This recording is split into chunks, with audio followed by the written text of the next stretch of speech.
4 RRI Palembang, Suara Budaya Sumatera Selatan. Dulur-dulur, dengar lagi kita peloi Hikmah Ramadan bersama Ustadz Muhammad Setiawan SHMH di Harmoni Ramadan Ro 4 RRI Palembang.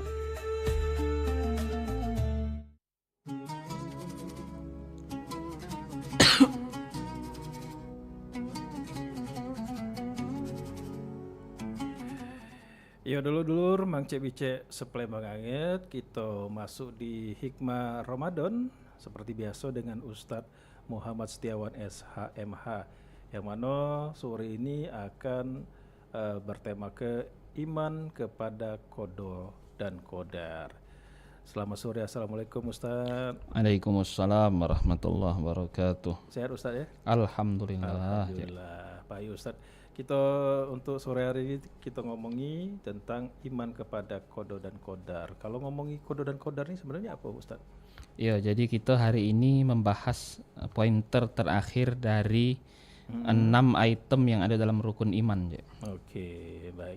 Untuk Mang Cek Bicek yang dapat peluan untuk nanya-nanya dan Ustadz, silakan kakek kita tunggu di 0711 351 656 atau bisa di pesan WhatsApp kita di 08 977884 ya.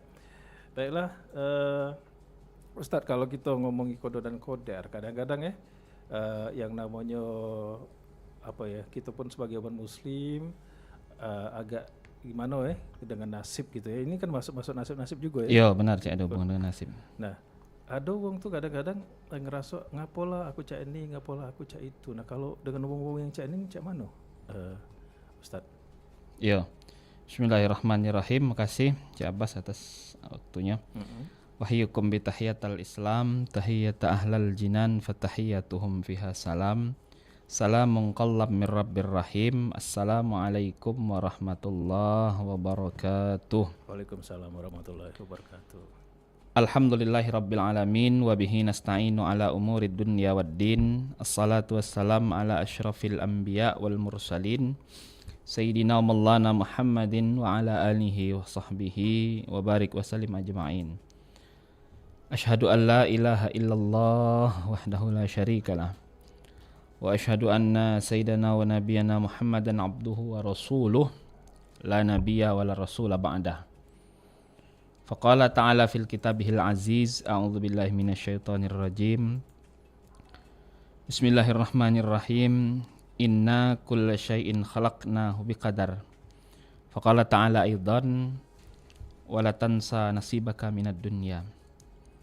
Sadaqallahul azim wa sadaqa rasuluhun nabil karim wa nahnu ala dzalika minasyahidin wasyakirin walhamdulillahi rabbil alamin. Wa ba'du, para pendengar, para pemirsa, kaum muslimin, kaum muslimat, shaimin, shaimat yang insyaallah senantiasa dirahmati dan dimuliakan oleh Allah Subhanahu wa taala dimanapun berada, baik yang menyaksikan melalui channel RRI Perempat, baik yang manual maupun yang digital, ataupun yang menyaksikan melalui kanal YouTube yang sudah disiapkan oleh RRI Perempat.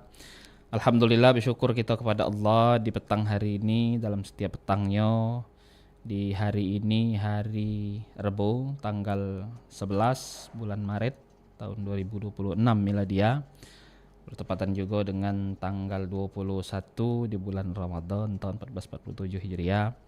Kita dapat kembali melaksanakan majelis ilmu yang diselenggarakan oleh RRI Perempat ini dalam program Dialog Hikmah Ramadan, yang alhamdulillah kami diamanatkan untuk mengampu dan mengisi materi sebagai narasumber pada kesempatan ini dari awal kemarin sudah, dan insya Allah sampai akhir KG, artinya lebih kurang 9 atau 10 hari ke depan.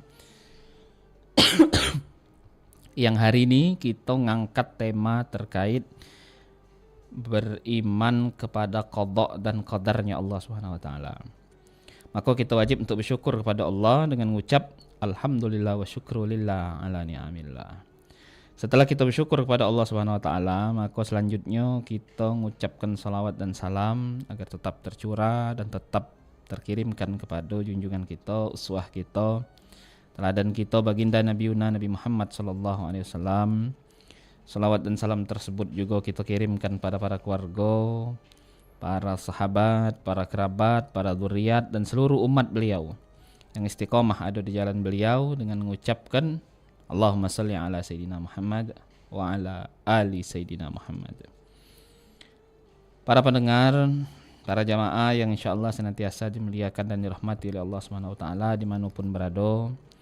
Tema kita hari ini membahas terkait beriman kepada qada dan qadar yang merupakan salah satu atau pointer terakhir dari 6 rukun iman di dalam i'tiqadnya Ahlus Sunnah wal Jamaah. Dalam 10 pertama kemarin kita sudah bahas terkait apa itu arkan min Ahlis Sunnah wal Jamaah, apa itu rukun-rukun dalam Ahlus Sunnah wal Jamaah. Lalu dalam 10 kedua tadi kita sudah merinci dari masing-masing pointer item di dalam masing-masing rukun itu, rukun Islam, rukun iman dan rukun ihsan. Dan hari ini kita berada di tema terakhir dari rukun iman itu dewek, yakni yang nomor 6, beriman kepada qada dan qadarnya Allah Subhanahu wa taala. Baik para jemaah sekalian, kalau ada kaki yang nak ditayakinkan, yang nak ditanyakan, yang nak didiskusikan atau yang nak dikasih masukan juga ke kami, jaturi kaki ke nomor yang sudah disediakan oleh RI Perempat, baik itu melalui telepon atau melalui WhatsApp yang sudah disediakan. Jemaah yang muliakan Allah Subhanahu wa taala, sambil jalan kita akan mengupas terkait materi beriman kepada qada dan qadar. Beriman kepada qada dan qadarnya Allah Subhanahu wa taala. Di sini ada suratul Qamar ayat yang ke-49. Kata Allah, inna kulla syai'in khalaqnahu biqadar. Sesungguhnya kami menciptakan segala sesuatu menurut ukuran. Lalu di sini ketika kita ngomong terkait qada dan qadar, maka ada 2 kata yang harus kita rinci dulu. Apa itu pengertian dari qada dan qadar itu dewek? Qada asalnya dari bahasa Arab. Secara lughawi atau secara bahasa, maka qada ini artinya ketentuan atau ketetapan. Kalau kita ke Timur Tengah ada istilah namanya qadi. Kalau diterjemahkan ke bahasa Indonesia hakim jadi qadi itu. Tapi aslinya sebenarnya hakim itu dalam bahasa Arab berbeda lagi, artinya wong yang memberi, artinya hakim itu sosok yang memberikan keadilan. Tapi kalau qadi itu artinya wong atau sosok yang menetapkan. Karena putusan pengadilan itu dikenal dengan sebutan ketetapan atau keputusan atau ketentuan. Nah, maka wong yang memberikan keputusan atau ketetapan itu disebut qadi. Nah, diterjemahkan ke dalam bahasa Indonesia jadi hakim. Lalu di sini ada kata-kata qada. Jadi qada itu artinya ketetapan, ketentuan. Kami sebagai sarjana alumni Fakultas Syariah dulu ada jurusan, ini flashback baca cerita dikit. Di Fakultas Syariah itu sebelum jadi UIN, waktu masih IAIN itu ada jurusan namanya jurusan qada. Jurusan qada itu ujung-ujungnya kaget dia bakal menjadi hakim di pengadilan agama khususnya. Dan sekarang sudah dijadikan namanya sudah dijadikan nama yang lebih modern, yakni hukum pidana dan hukum keluarga. Nah, jemaah ini dimuliakan oleh Allah. Jadi secara bahasa qada itu artinya ketentuan atau ketetapan. Nah, secara istilah atau secara terminologi, qada itu adalah kehendak atau ketetapan atau ketentuan Allah dalam menciptakan sesuatu seperti manusia, hewan, tumbuhan dan lainnya yang ada di alam semesta ini. Seperti ketetapan si A wafat pada hari Sabtu. Oke, kita kunci dulu terminologi itu. Sekarang kita ke qadar. Qadar secara bahasa artinya takaran. Maka ketika qadar ini masuk ke dalam serapan bahasa Indonesia menjadi kadar, ukuran. Nah, secara terminologi, apa itu qadar? Qadar itu adalah ketentuan Allah yang sudah menjadi kenyataan atau proses terjadinya sesuatu sesuai menurut qadanya. seperti si A benar-benar wafat pada hari Sabtu sesuai menurut qadanya. Nah, sekarang coba kita jelaskan secara pelan dulu biar bisa nangkep penjelasan dari qada dan qadar itu. Jadi Allah Ta'ala itu melukiskan perjalanan seorang makhluk, bukan hanya manusia tapi khususnya manusia, dari sebelum dia ada wujud ke alam dunia ini sampai kaki dia tutup usia, sampai menuju kematiannya. Artinya dari kita terjelit mata yang memang sampai kita nutup mata lagi, itu sudah dibuat oleh Allah ketetapan dan ketentuan. Dan itu sudah tersusun dengan rapi di Lauhil Mahfuz. Setiap kita manusia ini punya skenario yang Allah tetapkan berbeda-beda dan itu terbaik menurut Allah. Nah, itu namanya qada. Misal contoh yang paling singkat, aku ditakdirkan, dijadikan oleh Allah, diqadhakan oleh Allah, ditetapkan oleh Allah tahun 2025 dan tahun 2026 itu bakal ngisi di RRI. Dan itu sudah terjadi pada zaman azali, pada zaman sebelum aku lahir dari rahim wong tua. Nah, sudah tercatat itu, ketentuan itu. Nah, ketika ketentuan yang Allah tunjukkan itu pas bertep kira-kira lebih kurang 20 tahun kemudian lebih, dan benar kejadian itu memang aku dijadikan oleh Allah untuk ngisi di RRI tahun 2025 dan tahun 2026, maka itu disebut dengan qadar. Jadi kalau qada itu sesuatu yang Allah tetapkan kepada makhluk, yang itu berupa penetapan yang sudah Allah catat baik, implementasinya atau manifestasi dari qada itu dewe ialah qadar, ketika itu menjadi suatu kenyataan. Maka ketika kita ngomong soal takdir itu sesuatu yang memang sudah menjadi kenyataan. Maka kalau kata ngomong, para jemaah ini muliakan oleh Allah, ketika kita katakanlah misal mengikuti suatu seleksi, entah itu pendidikan, entah itu karir, entah itu pekerjaan, atau entah apapun lah itu, nah ataupun itu perlombaan atau pertandingan, ketika ngomong lah berarti lah takdirnya nian. Nah, jemaah ini muliakan Allah, ketika ngomong la takdirnya nian, berarti itu sudah qadar ketetapannya Allah. Artinya qadanya Allah itu memang sudah termanifestasi di dalam seleksinya si makhluk, si wong atau manusia ini tadi. Artinya sudah jadi takdir, sudah jadi kenyataan. Nah, ketika kita ngomong soal takdir, maka jemaah ini muliakan Allah, ada 4 sesuatu yang sudah Allah tetapkan di Lauhil Mahfuznya itu, yang itu sudah Allah tunjukkan ketetapannya. Pertama namanya bala, siba, yang kedua jodoh, pasangan, yang ketiga maut, yang keempat rezeki. Nah, keempat itu harus ditelantari dengan ikhtiar dan tawakal. Artinya apa? Jemaah ini muliakan Allah, segala sesuatu yang berhubungan dengan 4 itu tadi, kalau jodoh dengan rezeki artinya kebaikan, kalau maut dengan bala artinya kan keburukan. Nah, keempatnya tadi harus ditelantari dengan yang namanya tindakan, yaitu ikhtiar dan tawakal. Ikhtiarnya apa? Usaha, syariatnya ada.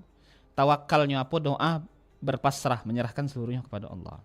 Misal contoh, ketika kita ngomong soal jodoh, dicari sudah, diikhtiari, diusahakan sudah. Nah, tapi pada hakikatnya masih belum dapat juga, didoakan sudah. Nah, ujungnya nak dapat nak daknya itu sepenuhnya kita serahkan kepada Allah. Ketentuannya itu adalah qadarnya Allah, takdir yang sudah Allah tetapkan. Begitu juga dengan rezeki. Diusahakan sudah, begawi lah sudah, didoakan lah sudah, tiap sudah sholat didoakan sudah. Nah, masih tidak ada bertambah juga, masih itulah atau justru berkurang, nah maka itu sudah takdir. Nah, tapi ketika kita ngomong usaha idak, doa jauh, nah itu malah itu bukan takdir, itu adalah sesuatu yang memang kita inginkan dewek. Pun begitu sebaliknya dengan yang dua lainnya tadi, ketika kita sudah berusaha, naik motor helm lah dipakai,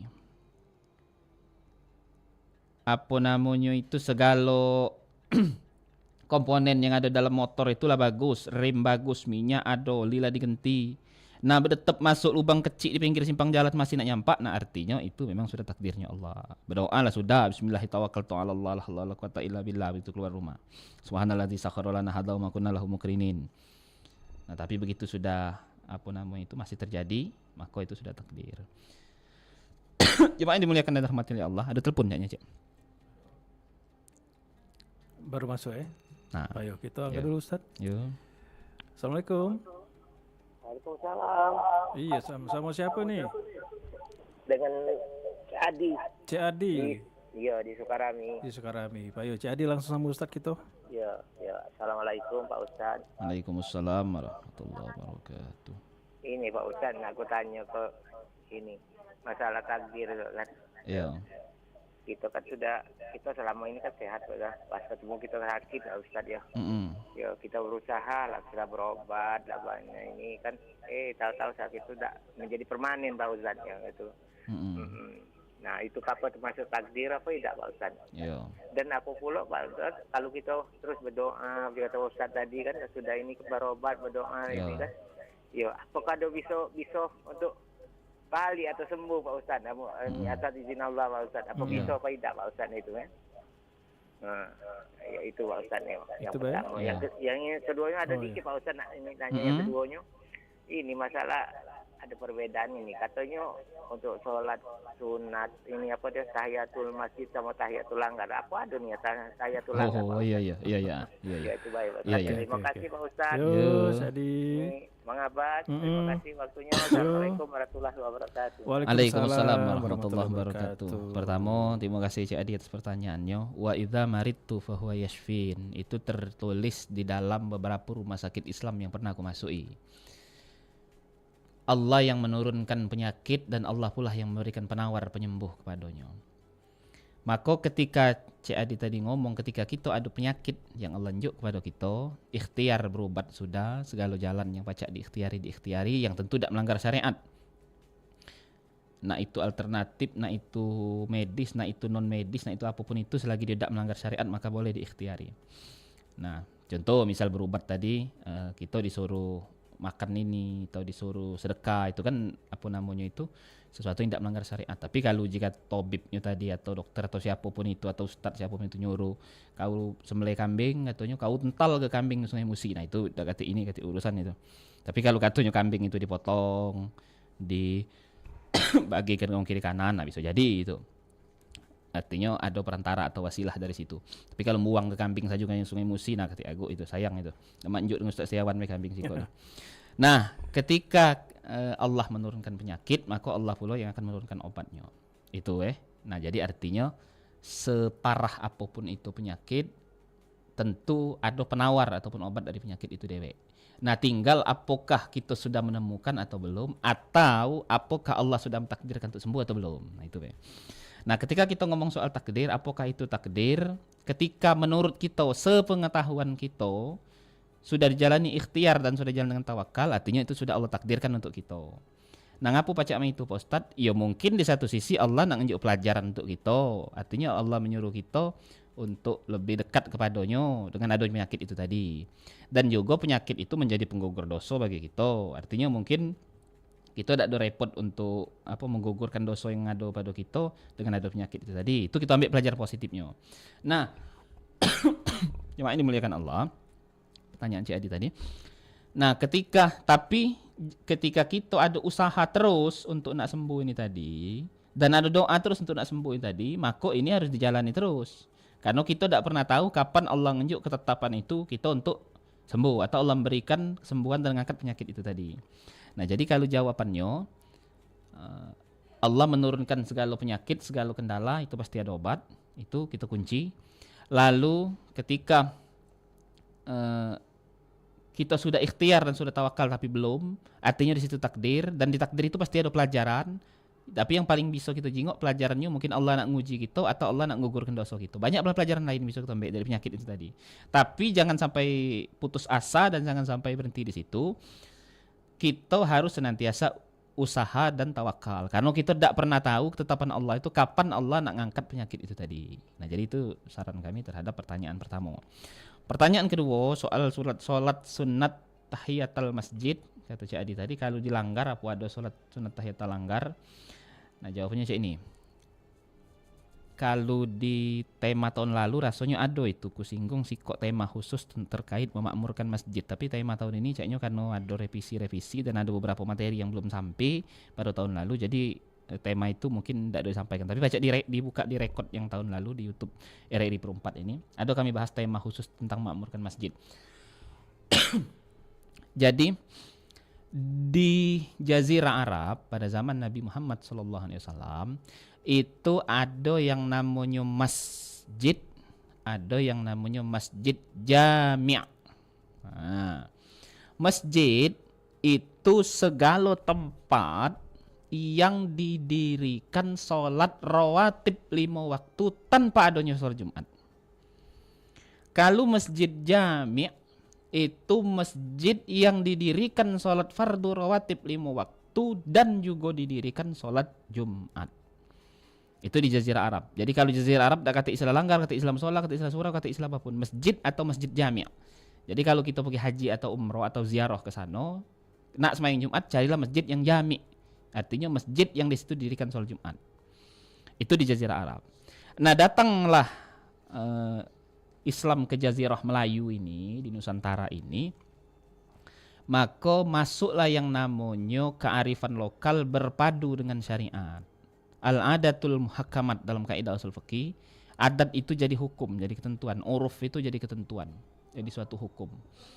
Nah, ketika dia masuk ke Nusantara, maka ada yang namanya masjid, ada yang namanya musolla atau langgar atau surau atau apapun namanya itu sesuai daerah masing-masing. Nah di Indonesia, di Nusantara, itu kalau dia langgar atau surau atau musola atau apapun itu hanya didirikan sholat rawatib 5 waktu tanpa adanya sholat Jumat. Kalau masjid, itu adanya sholat rawatib fardu 5 waktu dan juga dilaksanakannya sholat Jumat. Jadi kalau kita ambil kias itu penyamaan hukum, masjid jami di Arab itu sama dengan masjid di kita Indonesia. Masjid yang ada di Arab itu sama dengan langgar musola atau surau yang ada di Indonesia. Jadi situ penyamaan hukumnya antara sholat Jumat dengan idaknya tadi. Nah, jemaah yang dimuliakan Allah, ketika adanya rumah ibadah yang di situ tempat kita beribadah, entah namanya masjid jami, entah namanya masjid, entah surau, entah langgar, entah musola, entah apapun itu namanya, maka di situ kita disunatkan untuk sholat sunat tahiyatul masjid. Jadi bahasa kita baik nyebutnya langgar musola. Di Arab tuh masjid namanya. Nah, bahasa kita di sini masjid, di Arab namanya masjid jami'. Nah, maka seluruh tempat yang ketika kita itu tempat untuk rumah beribadah, rumah Allah, maka kita disunatkan untuk sholat sunat tahiyatul masjid. Nah, kita di Indonesia ini sebetulnya, ini kami informasikan sedikit, sebetulnya karena ini kan buru-buru ini ngurus DMI juga. Nah, jadi kita di Indonesia ini sebenarnya melalui Kementerian Agama dulu sudah pernah diatur tentang pelaksanaan sholat Jumat dan tentang masjid itu tadi. Jadi di Indonesia ini cuma kok masjid negara, ialah Masjid Istiqlal. Untuk di bawah provinsi itu ada yang namanya Masjid Raya. Kalau untuk provinsi Selatan itu Masjid Raya Takwa yang depan Mangiwa. Nah, di bawahnya lagi untuk tingkat kabupaten kota itu ada namanya Masjid Akbar atau juga Masjid Raya, Masjid Akbar. Nah, kalau untuk Palembang ini karena kemarin ada perbedaan, ada yang milih Darus Said, ada yang ngomong Fathul Akbar. Tapi saat ini kabarnya akan ditetapkan oleh pemerintah kota itu Masjid Fathul Akbar yang dioper Jakabaring. Nah, itu untuk kabupaten kota. Nah, di bawah-bawahnya lagi untuk tingkat kecamatan dulu sebenarnya. Tapi kan kalau kecamatan sekarang banyak mekar, banyak kecamatan baru. Jadi kondisi geografisnya itu sudah tidak seperti dulu, itu tidak dulu. Nah, kalau dulu tiap kecamatan itu ada sih kok masjid jami dan ramai masjid jaminya. Nah, karena aku ini dulu tinggal lama di Sako, jadi ada nama Masjid Jami Istiqlal di Jalan Sungai Lincah. Itu Masjid Jami Kecamatan Sako. Nah, begitupun dengan karena kecamatan yang lain belum pernah tinggal, tidak ada kurang paham. Nah, tiap kecamatan dulu itu ada Masjid Jami tahun 90-an itu. Nah, begitu tahun 2000-an itu kan banyak kecamatan baru mekar dan juga caknya karena peraturan itu tidak mengikat, itu cuma himbauan dan itu arahan. Jadi, setelahnya kita tidak kurang rapi dalam hal melaksanakannya. Dan juga sholat Jumat sudah banyak dilaksanakan di masjid karena kondisi situasi masyarakat itu kan terus bertambah kurvanya tiap tahun dari tahun ke tahun. Itu jawabannya tadi. Nah, ada teleponnya. Assalamualaikum. Halo. Halo. Iya, sama siapa nih? Asbin Pajo. Oh, oke, jadi langsung ke Ustaz kita silakan. Assalamualaikum Pak Ustaz. Waalaikumsalam. Sehat selalu Ustaz. Amin wa iyyaka.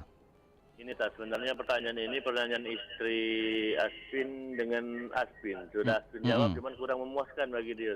Oh. Ayo. Nak Pak Ustaz Siawanian jawabnya enggak? Coba Ustaz Iya, lanjut, Siawanian yang jawabnya, kalau dia puas. Iya.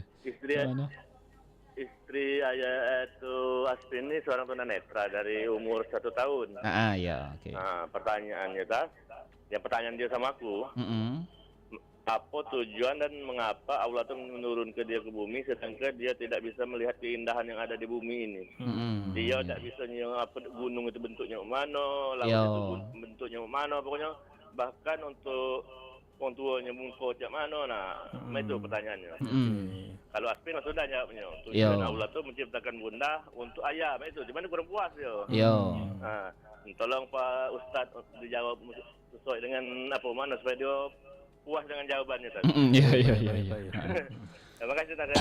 Yo, sama-sama Cik Aspin. Waalaikumsalam. Waalaikumsalam warahmatullahi wabarakatuh. Terima kasih Cik Aspin atas pertanyaannya. Kita doakan semoga Cik Aspin dengan istri, dengan anak dan keluarga besarnya Allah berikan kesehatan lahir dan batin. Amin, ya Rabbal Allah tunjukkan rezeki yang barokah, Allah berikan rumah tangga yang baik fid din wa dunya wal akhirah. Amin ya rabbal alamin.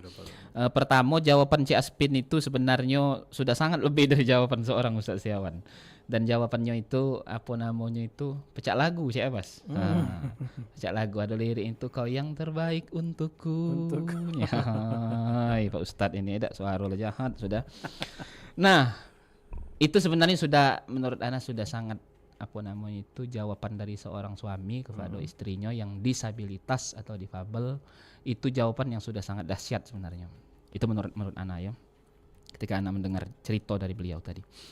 Tapi Ana coba akan mengasih jawaban yang dari perspektif Ana. Pertama, untuk uang rumahnya Cik Aspin tadi yang tunanetra,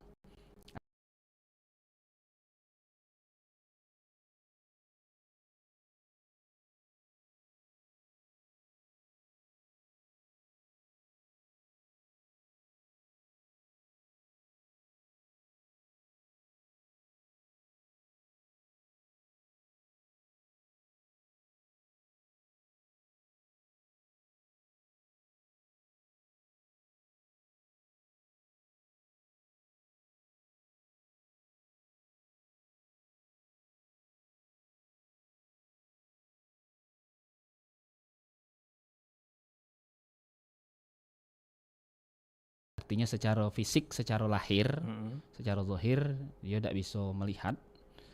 Tapi insya Allah Ana yakin secara batin itu jauh lebih melihat mata basirohnya daripada mata zahirnya, daripada kita yang bisa melihat secara zahir tadi. Biasanya Allah berikan kelebihan itu. Nah, dia seorang difabel. Informasikan dulu, ada 2 orang nabi yang Allah uji dengan ujian disabilitas atau difabel. Pertama Nabiullah Ya'qub alaihi salatu wassalam, yang mana beliau saking sedihnya tadi sampai mata beliau itu Allah ambek penglihatan zahirnya. Sama seperti yang dialami oleh istri dari wong rumah dari Cik Aspin tadi. Tapi bedanya Cik Aspin ini tadi memang bawaan dari kecil kan, dari masih di bawah umur. Kalau Nabi Ya'qub itu karena beliau nangis dan cinta dengan putranya sehingga akhirnya Allah takdirkan matanya itu tunanetra. Yang kedua, ada seorang nabi yang nerima kitab namanya Taurat, yang nabi itu ketika masih kecil dia pernah ngunyah bara api karena dites oleh Fir'aun. Nabi itu waktu kecil dirawat oleh istri Fir'aun. Kata Fir'aun, kaget dia bakal ngancurkan aku. Tidak, kata bininya. Kata ini tadi, siapa nama itu, Fir'aun, aku nak ngetes katanya, ini anak ajaib apa tidak, kata dia ngomong. Akhirnya dinjuknya di tangan kanan berlian, tangan kiri baru api. Dembek oleh budak kecil tadi, baru api tadi dikunyahnya lah yang lagi panas-panasin tadi. Akhirnya lidahnya itu cacat, mulutnya itu tidak do sempurna sebagaimana biasanya, dan dia bahasa sekarang ini cadel dan ngomongnya juga harus diterjemahkan oleh juru bicara. Itulah Nabiullah Musa yang juru bicaranya saudaranya dewe itu Nabiullah Harun. Maka Allah selalu nyebut dalam Quran itu Musa wa Harun, Musa dan Harun. Karena dua itu couple memang. Yang satu itu memberikan risalah karena keterbatasan fisik dan disabilitas, maka yang menerjemahnya adalah juru bicaranya, adalah Nabi Harun tadi. Nah, jadi dari 2 kisah Nabi itu sebenarnya bisa jadi pelajaran.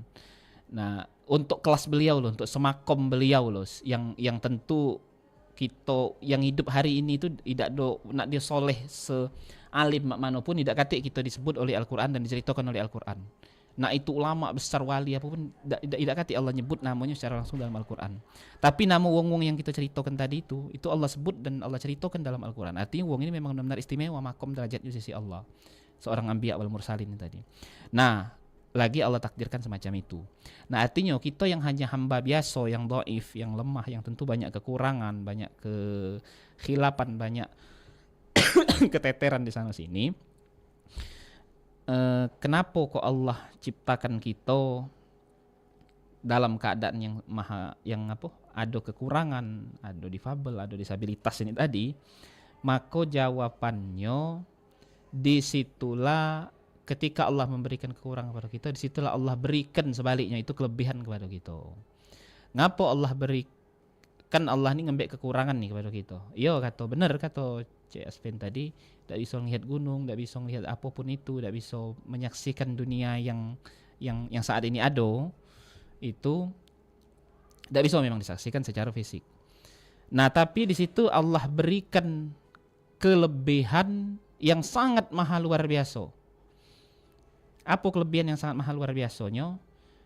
Dari sisi kekurangannya Cik Aspin ini, bini wong rumah Cik Aspin ini tadi, itu dan ana yakin, bukan yakin masih hakul yakin, kalau nak dibandingkan antara dosa kita yang bisa melek melihat dunia ini dengan dosa dan amalnya, dosa dengan amal kita yang bisa melek melihat dunia ini dengan dosa dan amalnya wong rumahnya Cik Aspin tadi, yang dia cuma bisa melayani suaminya dengan segala keterbatasannya, artinya dia cuma bisa mengabdi dengan keluarganya baik, itu pasti jauh lebih banyak amal beliau dibanding dari kemudaratan atau dosa yang ada pada beliau, dibanding dengan kita yang melek ini, yang nyingok ini, tentu lebih banyak dosanya dibanding dengan amal ibadahnya. Ngapo?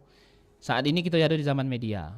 Zaman media ini 50-50. Kalau ketika kita nyingok yang mana lebih banyak mudaratnya, kadang juga terlintas masih tetap kita nikmati dan kita gawekan. Sedangkan kemanfaatannya kadang justru tidak seberapa. Tapi beliau yang memang Allah kunci baik itu secara lahir, artinya tidak nyingok uang menggonjeng, tidak nyingok uang ngatoi wong, tidak nyingok apa namanya itu uang yang dengan pakaian tidak ada sonono, tidak nyingok apa nama itu mak mano wong saling sikut, saling gebuk di dunia ini baik secara langsung ataupun tidak langsung. Nah jadi hati beliau itu insya Allah 80% sampai 90% itu lebih terjaga dari kita ini. Sama lah pecah wong bukhaluat cek kira-kira, walaupun dia sehat fisik, sehat apa namanya itu mata basirnya, ketika dia bukhaluat menyendiri itu, maka dia akan lebih kurang kemudaratannya dibanding kita yang berkeliaran di tengah-tengah masyarakat ini. Nah, jadi sisi kelebihannya beliau itu kaki insyaallah di yaumul mizan itu timbangan apa namanya itu kebaikannya akan melebihi dari timbangan keburukannya. Dan juga ketika kita kan ditimbang kalau kaki di hari kiamat seluruh dari ujung kaki sampai ujung rambut. Tidak usah jauh-jauh. Ujian untuk kami seorang dai lah, seorang mubalik lah katakanlah yang tahu lah, yang tahu yang Allah njuk sedikit dari pemahaman tentang keagamaan. Oke, mungkin mulut tidak ada ngomong. Mulut mungkin tidak ada ngomong, tidak ada ini. Mungkin masih baca kontrol, masih baca ini. Tapi begitu duduk pinggir jalan, begitu bawa motor, bawa mobil, begitu ceramah, begitu ini, begitu penuang banyak. Secara tidak langsung ada belati kontak itu nah jika gitu bibi itu bijak takuan lah jadi dosa jingok gitu no mamang itu nanyo apa nak ngetes aku lah suzon dengan uang begitu juga di pinggir jalan no jingok tidak ada tahu dengan agama apa uji gitu tidak mati walaupun mungkin tidak dilapaskan mulut pakaian tidak benar ini lah jadi dosa sudah. Nah begitu pun pula belum pula kaki kita di tengah-tengah wong rami kita disanjung wong dimulia wong ninjuk itu disanjung wong disebut wong nama kita ditinggi ku wong derajat kita. Di satu sisi kita pacak kibir, pacak riak. Di satu sisi pacak juga menimbulkan kesyirikan. Nah di satu sisi kita pacak ninggi melangit, pacak rasa melayang-layang. Nah itulah sebenarnya ujian hati yang sumbernya awalnya dari mata. Nah maka jemaah yang dimuliakan Allah, pelajaran besar untuk kita galo-galo bagi kawan-kawan yang disabilitas adalah insya Allah timbangan mata basir yang Allah unjuk kepada beliau itu banyaklah kebaikannya dibanding keburukannya. Nah caknya ada telepon lagi cak. Telepon terakhir ini. Halo, Assalamualaikum. Waalaikumsalam. Sama siapa nih? Dari kebun bunga. Kebun bunga. Dari kebun bunga bukan dari TPU-nya Bukan. Bukan. Belakang TPU komplek belakang. Yo, sama siapa nih, Cek? Ah, Sama siapa? M035. Oh. Pak Yo langsung sama Ustadz gitu, Be. Assalamualaikum Ustaz. Waalaikumsalam warahmatullahi wabarakatuh. Ustaz, aku nak bertanya Ustaz. Pernah dengar cerita Ustaz Iya. bahawa kembali ke kodar-kodar tadi. Iya. Pernah dengar keterangan bahawa itu sudah kita terima waktu kita masih di dalam rahim. Yang nak ditanya ke apa ianya, apa benar keterangan itu Ustaz? Iya, benar. Katanya begitu ruh kita ditiupkan Allah kepada kita di saat itu kehamilan berapa 120 hari apa itu? Iya. Nah katanya di situlah setelah kita ruh kita terima, di situlah kita terima kodar dan kodar kita. Uji wong yang ahli yang ngomongnya soal tauhid kalau dia cita-cita macam itu. Jadi kita tak baca berkelak kalau apa yang kita terima sudah kita tanda tangan itu, tanda terima gitu. Iya, benar lah ACC Kita sudah ACC kalau apa yang bakal kita terima kaget. Iya. Nah yang ditanya ke apa memang itu adonian itu. Salah satu kitab situ itu. Iya. Itu biasa deh. Yo, Terima mengujuk. kasih. Terima kasih. Waalaikumsalam warahmatullahi wabarakatuh. Terima kasih mengujuk pertanyaannya atas. Iya, beliau ini Cik Abbas apa owner model. Oh iya. Lah berapa kali nawak iku mah cuman Pak Ustaz ni saking kesibuknya ndak pernah tancap-ancap ke kebun bunga sana tuh. Bulan puasa ndak jualan ni aja kau mengujuk kacau ini. Nah, pertanyaan mengujuk tadi benar mengujuk dan itu dijawab oleh Al-Qur'anul Karim, qalu bala syahidna kata Quran itu. Jadi Allah itu mengatakan ketika kita berumur 3-4 bulan lebih kurang 120 hari dan itu tidak bisa dipastikan kapannya, itu tidak bisa dipastikan karena USG dewe dan ilmu medis kedokteran dewe sampai hari ini belum bisa memastikan kapan adanya detak nadi masuk ke dalam itu gumpalan darah di dalam rahim itu. Dan inilah hebatnya ilmu Allah itu. Allah sudah nerangkan dalam Al-Qur'an masanya semua ini dan memang benar secara medis terbukti, tapi pas kapannya itu medis sampai hari ini belum bisa menjawab. Atau kalau kaki teknologi sudah maju ya. Nah, kira-kira 3-4 bulan lebih kurang 120 hari usia kandungan itu tadi, maka Allah Subhanahu wa taala mengatakan kepada kita, "Aku ni Tuhanmu bukan?" Yo kata kita. Nah, maka kata Allah, "Persaksikanlah aku Tuhanmu." Dan kata Allah, perjalanan hidup kau selama sekian waktu itu sudah dirancang kata Allah. Nah, ini dia kata Allah catatannya. Uji kita ya Allah ACC gitu. Aku siap menjalaninya di dunia. Nah, itu kata-kata Al-Qur'an. Nah, apakah kita ingat pada waktu itu? Jawabannya ketika lahir itu terdiri dari dua macam. Ada yang ingat, ada yang tidak ingat lagi atau lupa. Nah, yang lupa itu kita ingat kan. Yang ingat apa dia? Yang ingat dia masih beriman kepada Allah dan Rasulnya. Kalau yang lupa maka dia memilih keyakinan yang lain dari kepada Allah dan Rasulnya. Nah, tugas kita mengingatkan yang lupa ini tadi. Tapi panjang bahasan soal itu, kita tidak ngomong ke situ. Nah, jadi jawabannya benar, memang sudah Allah takdirkan, sudah Allah bikinkan catatan itu tadi di Lauhil Mahfuz tadi, Allah tunjukkan kita dan kita asisi ke situ. Apapun yang akan kita alami di dunia ini tadi, baik dan buruk diriku, di lagu tuh siapa sih? Nah, ketika kita lahir ke dunia, maka kita tidak ada ingat persis dari apa yang Allah tunjukkan kepada kita itu. Tapi barang itu, arsipnya, nah Allah itu sangat rapi, maha arsipnya. Kalau kita hari ini mungkin surat menyurat berapa puluh tahun yang lalu, kadang ada yang hilang, ada yang makan rayap, ada yang tidak tahu ini. Kalau zaman digital nih mungkin lah terdownload kalau. Nah, arsipnya Allah di Lauhil Mahfuz itu masih ada. Arsip yang tadi tunjuk itu tersimpan di sana. Itu sebagai kodok. Nah, implementasinya kepada kodarnya kita, ketetapan itu tadi itu terbagi diimplementasikan, dimanifestasikan sesuai dengan keadaan arsip yang ada tersebut. Dan juga Allah memandang, ini yang aku jelaskan tadi, memandang dari ikhtiar dan tawakal kita, dari ilmu dan amal kita, karena ilmu dan amal ini harus dicari, beda dengan balak jodoh rezeki maut tinggal melantari. Ikhtiar dan tawakal kita, usaha dan doa kita, artinya itu takdir itu terdiri kepada dua macam. Sebagai penutup jemaah ini muliakan Allah pada petang hari ini, takdir itu terdiri kepada dua macam. Yang pertama ada namanya mubrom, ada yang kedua namanya mu'allaq. Yang mubrom itu tetap, yang mu'allaq itu artinya dinamis. Kalau yang mubrom itu statis, yang mu'allaq itu dinamis. Apa contohnya Pak Ustadz? yang mubrom, yang tetap, yang dak pacak diganggu gugat, dan kalau kita merubah mengganggu gugatnya maka kita sudah melanggar hukum alam, melanggar sunatullah, melanggar ketentuan Allah. Apa contohnya? Satu, kita dak pacak milih jenis kelamin kita dilahirkan. Kalau hari ini pacak mungkin operasi transgender, tapi itu melanggar ketentuan Allah. Kita dak pernah pacak milih dengan jenis kelamin apa kita dilahirkan. Yang kedua, kita dak pernah pacak milih kita nak lahir dari umak dan bapak yang mana. Nah, kalau kita pacak milih, Cik Abbas kurasa aku ni nak pengen jadi anak menteri hari ini. Tapi mungkin tak ada pacak ngisi dia kayak sini dah Kalau kita lah jadi apa pula sudah. Nah, tapi aku dilahirkan dari wong tua yang seorang dosen dan seorang petani. Nah, kira macam itu Itu tak pacak dipilih. Kita tak pacak milih kita nak hidup di tanah air yang mana, lahir dari bangsa yang mana, Cik. Kalau pacak milih, Cik Abbas aku ni pacak jadi keluarga pangeran Arab. Jadi keluarga bangsawan, jadi pewaris tahta. Tapi kita tak pernah pacak milih kalau aku bakal ditakdirkan jadi wong yang sukunya Blasteran, Palembang dan Ogan. Nah, kira-kira model itu. Itu yang tak pacak berubah. Ada yang pacak berubah. Apa tadi? Balak jodoh rezeki maut itu tadi.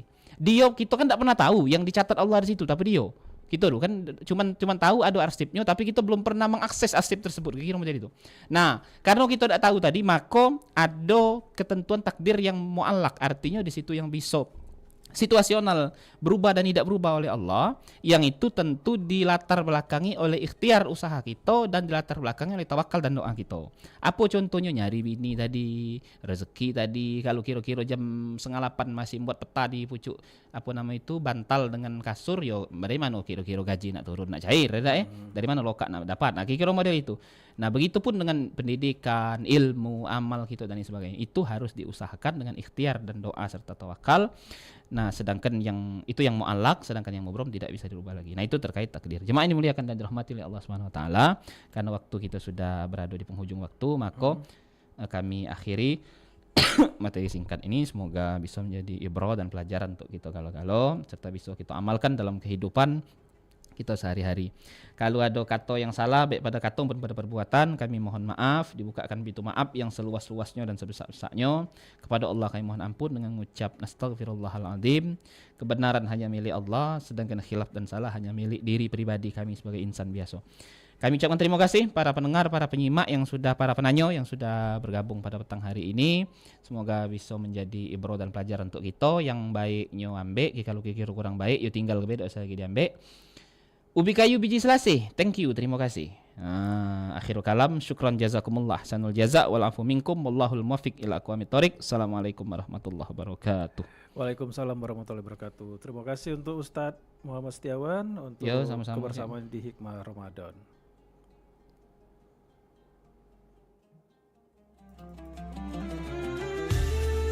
Dulur-dulur, sudah kita peloi program acara Hikmah Ramadan. Acara ini pacak dulur peloi setiap hari selama bulan Ramadan di Pro 4 RRI Palembang, Harmoni Ramadan.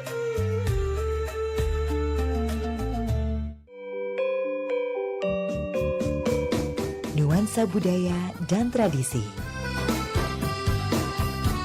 ragam kearifan lokal yang membanggakan, dan destinasi pariwisata yang menarik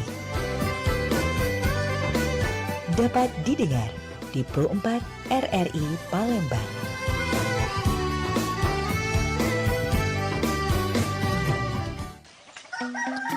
Yohan, Cek Gaya, apa gawe kamu berdua tuh? Ini nak Cek Mita. Cek Gaya ni minta aku mata ni kutu. Iya ta, bergaul terus nah. Cek Gaya ni gasak tumor di kepala ni nah. Dah. Dem. Lemaknya sambil petanan ni, caknya kita buka lagu di Gama Batang Hari 9. Mendak tu lagu-lagu daerah. Di radio mana itu, Cek? Uji Cek Gaya di Pro 4 ya, Cek?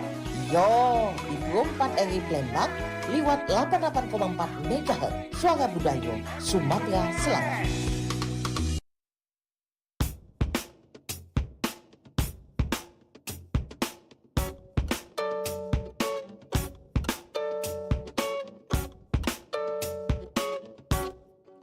Ramadan datang, alam pun riang, menyambut bulan yang berkah.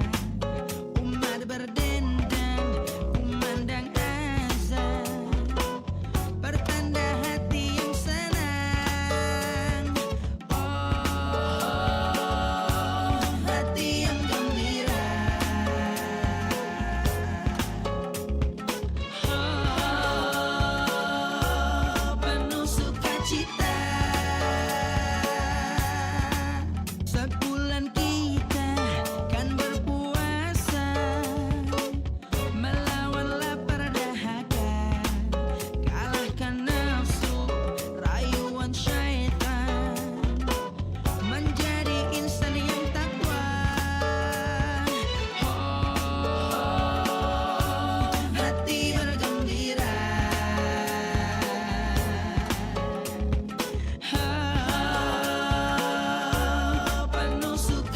sukacita.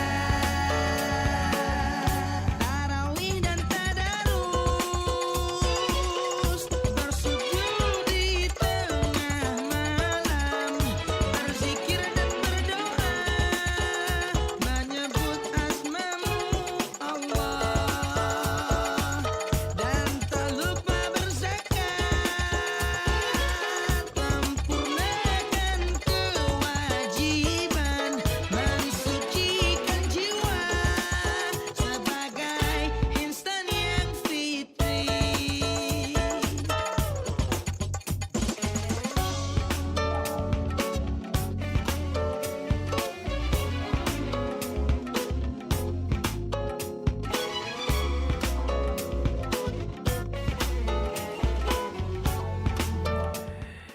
Ya, Mang Cek Bice, Sepelembang Anget, masih di Perempat Suara Budaya Sumatera Selatan.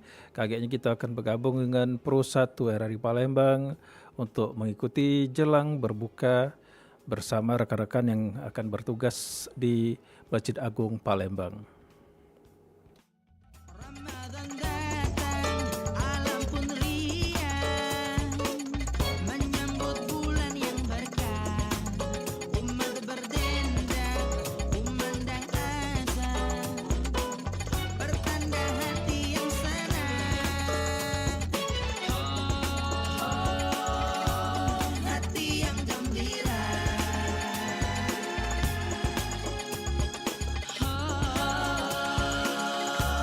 Penuh sukacita.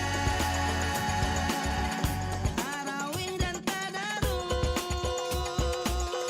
bersujud di tengah malam, berzikir dan berdoa, menyebut asmamu Allah, dan tak lupa berzakat, sempurnakan kewajiban, mensucikan jiwa sebagai makhluk Allah, dan tak lupa berzakat,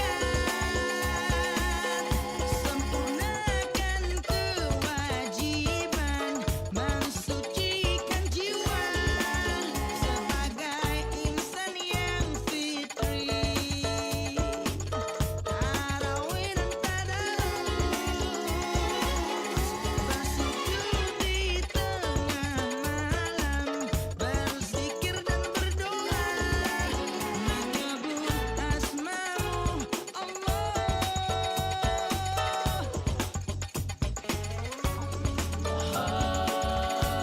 hati yang gembira,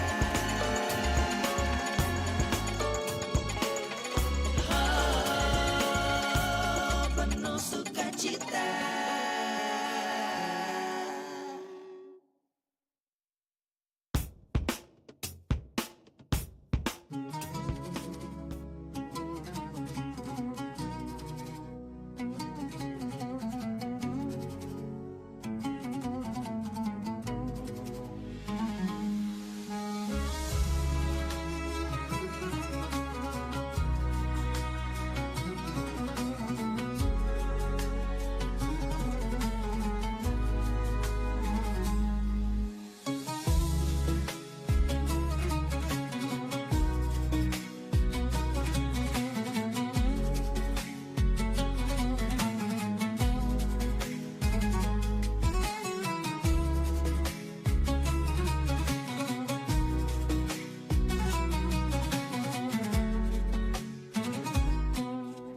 Berbuka dari Masjid Agung Sultan Mahmud Badarudin Jayawikramo Palembang menghadirkan tausiah, pengajian ayat suci Al-Quran, serta kumandang azan maghrib untuk wilayah kota Palembang dan sekitarnya.